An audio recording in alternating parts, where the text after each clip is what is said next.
কিভাবে আমরা এই সমস্যাগুলোর সমাধান করতে পারি, এই সমস্যাগুলোকে দূর করে নতুন করে বাংলাদেশকে জাগিয়ে তুলতে পারি, সেই কাজগুলো আমরা করছি।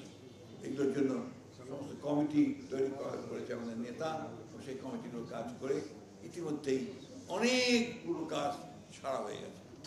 তার মধ্যে আপনার ফ্যামিলি কার্ড, ফার্মার্স কার্ড, কৃষকদের শ্রমিকদের জন্য তাদের ন্যায্য মজুরি হিসাব করবার কাজ, আপনার দেশে বিনিয়োগ নিয়ে আসার কাজ, কিভাবে বিনিয়োগ আনা যেতে পারে, কোন কোন ক্ষেত্রে বিনিয়োগ করা যেতে পারে, অর্থনীতিকে কি করে আরো সচল করে তোলা যেতে পারে। তো সমগ্র বাংলাদেশকে শহীদ প্রেসিডেন্ট জিয়াউর রহমান যেমন অল্প সময়ের মধ্যে জাগিয়ে তুলেছিলেন কর্মযজ্ঞে ঝাঁপিয়ে পড়ার, সেই কর্মযজ্ঞে ঝাঁপিয়ে পড়ার প্রস্তুতি তিনি শুরু করেছেন। আমরা জানি যে নির্বাচন হবে, সেই নির্বাচনে যে কোনো দল জয়ী হতে পারে জনগণের ইচ্ছার উপর দিয়ে, কিন্তু সেই দলকেই জনগণ বেছে নেবে যে দল পরীক্ষিত, অতীতে যারা পরীক্ষা দিয়েছেন অর্থাৎ সরকারে ছিল, কাজ করেছে, যেই দল মানুষকে আশার আলো দেখিয়েছে, যেই দল অন্ধকার থেকে আলোতে টেনে নিয়ে এসেছে। শহীদ প্রেসিডেন্ট জিয়াউর রহমানই এই দেশে প্রথম সংবিধানে বিসমিল্লাহির রহমানির রহিম সংযোজন করেছিলেন। শহীদ প্রেসিডেন্ট জিয়াউর রহমানই প্রথম এই দেশের সংবিধানে আল্লাহর উপর অবিচল আস্থা ও বিশ্বাস, এই কথাটি রেখে তিনি আল্লাহর উপর বিশ্বাস স্থাপন করার জন্য। বন্ধু, এখন কিছু দল সেগুলোকে বিকৃত করে বিভিন্নভাবে এই বিএনপিকে চিত্রায়িত করার চেষ্টা করছে।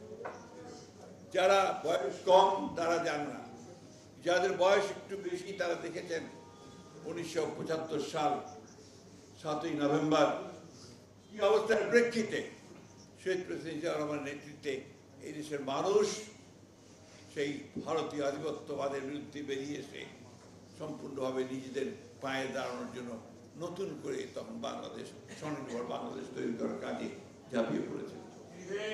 ঠিক একইভাবে আজকে আবার, আমি বক্তব্য দীর্ঘ করবো না, আজকে আবার আমরা সবাই এক হয়েছি যে আমাদের নেতা তারেক রহমানের নেতৃত্বে আমরা অবশ্যই বাংলাদেশকে আবার একটা স্বনির্ভর, আত্মমর্যাদা সম্পন্ন একটি বাংলাদেশ, যে বাংলাদেশ বিশ্বের দরবারে মাথা উঁচু করে দাঁড়াবে, সেই বাংলাদেশ নির্মাণ করতে চাই। আমরা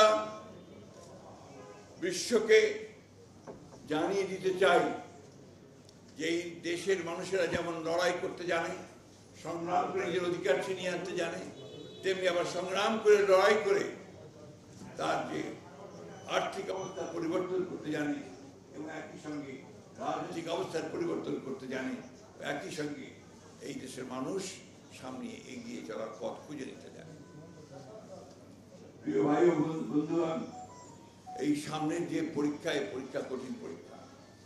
প্রতিদিন আপনাদের এই ইউটিউব, টেলিভিশন, আপনার সোশ্যাল মিডিয়া, এগুলোতে বিভিন্ন রকম সত্য মিথ্যা অপপ্রচার চালিয়ে যাওয়া হচ্ছে। আমার বিশ্বাস যে আপনারা এখান থেকে সঠিক তথ্যটি বেছে নিতে সক্ষম। আমার বিশ্বাস এই দেশের মানুষ কখনো ভুল করে না, এই দেশের মানুষ সবসময় সঠিক পথে এগিয়ে যায়। শান্তিপূর্ণভাবে আমরা সেই প্রক্রিয়ার মধ্যে যেতে চাই, যেখানে নির্বাচনের মধ্য দিয়ে জনগণ তার আস্থা প্রকাশ করবে এবং তাদের একটা পার্লামেন্ট বেছে নেবে এবং তাদের সরকার বেছে নেবে। আমি আপনাদের সকলকে আন্তরিকভাবে আবারও ধন্যবাদ এবং কৃতজ্ঞতা জানাচ্ছি যে আপনারা এখানে মনোযোগ দিয়ে শুনেছেন কথা। শুধু একটা কথা আপনাদেরকে আবার অনুরোধ করব,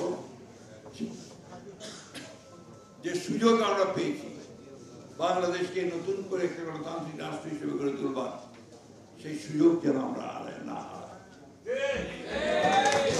আরেকটি কথা আছে, এই কথাটা খুব জরুরি।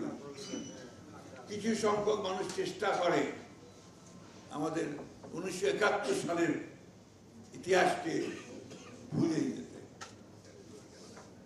এটাও সবসময় মাথায় রাখতে হবে। 71-এ যুদ্ধ হয়েছিল বলেই আমরা স্বাধীন হয়েছিলাম, স্বাধীন হয়েছিলাম বলেই আজকে আমরা নতুন রাষ্ট্রের নতুন চিন্তা করতে পারছি।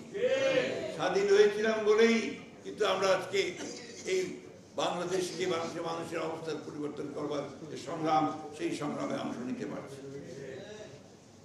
তখন আমাদের বয়স, আমরা তখন যুবক, আমরা লড়াই করেছি, যুদ্ধ করেছি। আমাদের মধ্যে এখানে অনেকে আছেন যারা সেই যুদ্ধে অংশ নিয়েছিলেন। আমাদের মধ্যে অনেকে আছেন যারা পরবর্তীকালে গণতান্ত্রিক আন্দোলনগুলোতে অংশ নিয়েছেন। এই 24-এও অংশ নিয়েছেন, 24শে জুলাইয়ের অংশে। আমরা সবাই এই যুদ্ধগুলোতে অংশ নিয়েছি, কিন্তু একটা মাত্র লক্ষ্য, যে আমরা বাংলাদেশকে সত্যিকার অর্থেই একটি গণতান্ত্রিক সমৃদ্ধ একটা বাংলাদেশ হিসাবে গড়ে তুলতে চাই। সেই কথাটি মাথায় রেখে আমরা যেন সামনের দিকে এগিয়ে যাই।